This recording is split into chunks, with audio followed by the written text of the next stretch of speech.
Coucou tout le monde, c'était l'avant-dernier tome du manoir, du coup le tome 5 de la saison L'Exil. Ça s'appelle La forteresse de l'oubli. Donc alors je tiens à préciser en résumé, j'oublie à chaque fois de le préciser. Ça fait en fait, j'écoute mes livres audio sur le manoir là, sur les bibliothèques sonores Bookshare de France depuis le collège de la Révélation. Enfin, le collège de la délivrance, ouais, depuis le collège de la délivrance, je confonds avec le château de la Révélation que je vais lire après. Il y a beaucoup, beaucoup, beaucoup de sons d'antenne. Et s'il y a quelqu'un de la bibliothèque sonore des Bookshare qui entend, il faudrait peut-être tout réécouter, peut-être tout supprimer. Ça va du simple gloup, du simple king, au ventre qui grogne. Ça va même au bout les bouts de ferraille, type ça enregistre dans une cave à outils, puis il y a quelqu'un derrière qui rattrape des choses. Là, ces voix-là, il n'y en a pas été, il n'y en a pas eu tant que ça des sonantènes, mais le livre d'avant, là, le livre d'avant, ah ouais, il y en a eu énormément. Il y en a eu, le phare de brume, là, il y en a eu énormément de sonantènes. Puis d'ailleurs, en parlant de phare de brume, ça commence, le livre, donc ça c'est le résumé. En fait, ça commence que Liam et ses amis, aidés du moissonneur, ils vont tous, ils vont tous à la Bastille, en fait, qui est un lieu fantôme à Paris, parce que le manoir, ils peuvent pas y retourner pour le moment. Et en fait, par rapport à ça, il y a des petits soucis à la Bastille, parce qu'en fait, il y a un fantôme qui s'appelle Alberto Tencampo, en fait, qui est avec eux. Et puis, le moissonneur, il leur dit, bon, bah, je vais l'amener à un endroit de manière à ce qu'il soit plus en sécurité. Sauf qu'en fait, il n'y a que la Bastille où il est en sécurité. Et le souci, c'est qu'en fait, il le ramène à la Bastille. Et il y a des petits soucis avec lui. Après, il n'y a pas que ça. C'est qu'en fait, il y a Charon qui arrive, du coup, de l'eau qui se met dans le bac de Charon. Et en fait, il cherchait Liam parce qu'il y a un petit éléphanteau qui s'appelle Achille qui était dans le tome précédent. En fait, un éléphanteau fantôme qui disait à Liam qui se fait appeler Liam X quand il passe dans les lieux, dans le passé au XVIIIe siècle ou en 1100, etc. Voilà, par rapport aux Gaulois et tout. Et en fait, ce petit fantôme-là voudrait retrouver sa maman. Et du coup, Liam l'aide à chercher le cimetière des éléphants, parce qu'il est né en Inde et tout. Et au passage, au moment où il l'aide, il y a une autre fantôme qui arrive du coup à la Bastille. Elle s'appelle Élise. Donc, mort en 1955, née en 1947. Et en fait, elle vient de Copenhague. Sauf que Liam, ça, il le sait pas. Liam, Cléa et tout, ne le savent pas. Donc en fait, ils vont dans un appartement, l'appartement de Jason, à Paris, du coup, qui est relié à la forteresse sans le savoir. Enfin, en tous les cas, Jason ne le sait pas, mais Liam le sait. En fait, pianoté sur l'ordinateur. Et Jason, lui, il fait que de faire des cauchemars la nuit. Et en fait, c'est pas vraiment des cauchemars, puisque le Jason, en fait, il est hanté. C'est Alberto qui le hante quand Alberto a été libéré. Et d'ailleurs, il y a un autre fantôme gris, la mère voisin, qui fait pas un pays d'ailleurs vis-à-vis de ça. Et du coup, déjà, il y a Christophe qui se fait un grand ami. Du coup, un ami scientifique, mais qui vient du 18e, mais même pas, je crois, plus tôt. Du coup, il se fait un grand ami. Voilà, du coup, tous les résidents de la Bastille arrêtent de se morfondre sur les problèmes et tout. En même temps, Raoul, lui, il va mieux et il leur envoie un cadeau, donc en fait, c'est à manger et tout. Et il leur dit que les gris, ils arrivent à les coincer dans les caves, mais qu'avec Leonidas, ils doivent refortifier le système de sécurité. Et en fait, Alberto, lui, il s'occupe de Jason, mais Jason, du coup, il décide d'aller voir pour Élise, parce que Élise, son corps fantôme, est dans un lit à la Bastille, dans la chambre des plus jeunes, et son esprit est chez Jason. Donc ça, c'est bizarre. Du coup, il va trouver le corps d'Élise à Campagnac et tout, il fait des recherches, et en fait, il rencontre la, la petite fille de Monique, parce que du coup, Liam, il avait demandé des infos, il était allé à la mairie, et en fait, Monique, qui est la cousine d'Élise, qui est la grande cousine d'Élise, en fait, lui explique que Élise, c'est sa petite cousine, sa cousine, quoi, qu'elle est morte, enfin, qu'elle a enlevée, que sa mère en est morte de chagrin, que la mère d'Élise. et qu'elle a été battue, enfin, qu'elle a été tuée par son beau-père, qui est lui aussi mort, donc les flics ne peuvent pas l'interroger. Et puis en fait, ben, Jason, il décide d'aller creuser, du coup, il retrouve le corps d'Élise, pendant que Liam, il lui arrive ses sacrées aventures au XVIIIe siècle et tout.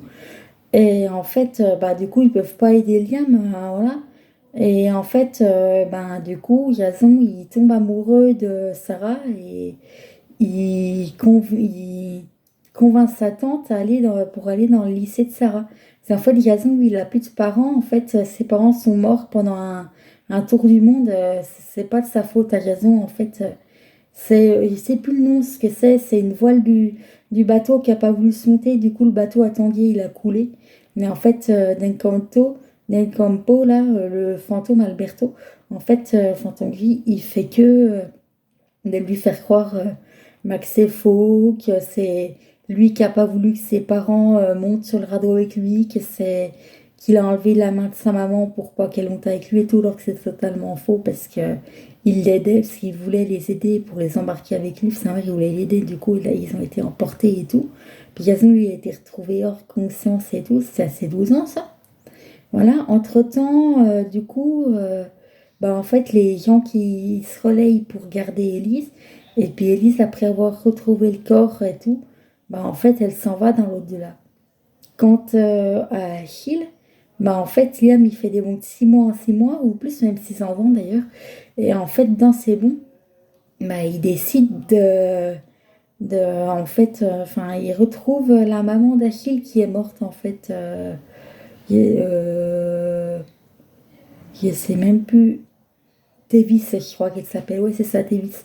Et en fait, bah, il apprend. Et en fait, du coup, Achille, il est content de retrouver sa maman. Sauf qu'en fait, bah, sa maman, c'est une âme pure. Du coup, elle va directement dans l'au-delà. Il accepte sa mort et il la retrouve avec un autre fantôme, un autre éléphant fantôme et puis une autre femme. Et entre-temps, bah, en fait, il regarde un autre truc. Et en fait, ça l'envoie voir Louis XIV. Ah oui, parce qu'en fait, c'est ça, il y a l'homme des fers. Parce qu'en fait, c'est les fantômes, pour la plupart, c'est des prisonniers à la Bastille qui rejoignent leur cellule. Et en fait, il y a un homme qui ne se socialise pas du tout, appelé l'homme de fer, l'homme au masque de fer. Et en fait, s'il monte son masque, ne sachant pas que c'est une république, la guillotine n'existe plus, etc. En fait, s'il le voit, ben, en gros, les gens qui le voient, ils doivent tous se faire exécuter. Et en fait, bah, il y a des hypothèses qui existent vraiment dans le monde réel, comme quoi c'est le frère jumeau de Louis XIV et tout. Enfin voilà, parce que du coup, Louis XIII n'est pas le père biologique de Louis XIV, c'en a un autre, le père biologique. Et en fait, j'ai réellement regardé sur Internet, au masque de fer, c'est Philippe, je sais plus comment, ça a été démontré en novembre 2024, mais c'est pas sûr, c'est une hypothèse. Et c'est une vraie hypothèse, ça existe vraiment, parce que je pensais que c'était des conneries, enfin que c'est une pure invention d'Evelyne Brizoupelen, mais c'est vraiment une hypothèse. Et en fait, bah, l'homme au masque de fer, bah, l'amène chez Louis XIV, en fait, enfin chez Louis XIII, voilà. Et en fait, Louis XIV, quand il naît, il y a un jumeau, sauf que les jumeaux de Louis XIV, bah, ils ne se connaissent pas. Et en fait, bah, ils sont élevés chacun de leur côté dans une famille différente. Donc Louis XIV, chez leurs parents biologiques, et puis le fameux Philippe et tout dans une autre famille. Et entre-temps, bah, en fait, ils s'occupent de piéger le fantôme gris Alberto. Ils arrivent à le piéger parce que non seulement il se prend une décharge électrique, parce que Christophe a inventé un poste, un vinyle, là, un lecteur de CD vinyle, un lecteur vinyle, où c'est un rat qui court et puis après il y a un fil électrique qui tourne autour, voilà. Et entre-temps, ben, en fait, à la fin, ben, là, Alberto, il avale l'âme d'Evan et du coup, les autres fantômes, avec leur esprit, il faut monter l'eau fantôme. Et en fait, bah, du coup, Alberto, il s'en va parce qu'il a foudre la... En fait, il s'est mis en boule de feu bah, en fait, parce qu'il était en colère. Et en fait, la foudre l'aide à partir puisque du coup, l'eau s'en va. Evan s'en va avec, l'âme aussi. Et en fait, au même moment, bah, Charon elle venait les chercher pour les ramener au manoir. Donc, en fait, là, on n'en sait pas plus. Et c'est le tome 6, le château de la révélation. Parce que du coup, là, en fait, le temps qu'ils n'ont pas retrouvé Evan, ben, ils retourneront pas au manoir. Et là, en plus, Ariane, elle fait que de pleurer puisqu'elle lui manque son ribot, Evan. Donc voilà, c'est pas cool. Donc à la prochaine, n'oubliez pas de vous abonner, n'oubliez pas de mettre la cloche de notification aussi. Je précise que le Château de Révélation, il y a 76 chapitres, j'avais vu. Et il n'y a pas de... Oui, c'est ça, 76 chapitres, il n'y a pas d'épilogue. Donc c'est même très étonnant qu'il n'y a pas d'épilogue, c'est bizarre. Je vais écouter en quelle année il a été écrit.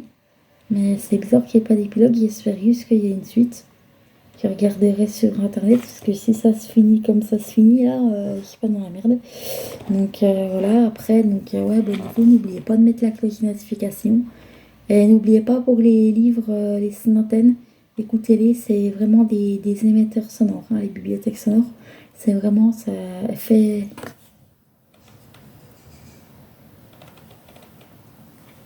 ça fait énormément de son, de son, ça fait énormément de son d'antenne. Et je crois que mon pied de caméra n'a plus de batterie. J'ai regardé ça après. Donc voilà, à la prochaine et n'oubliez pas de vous abonner.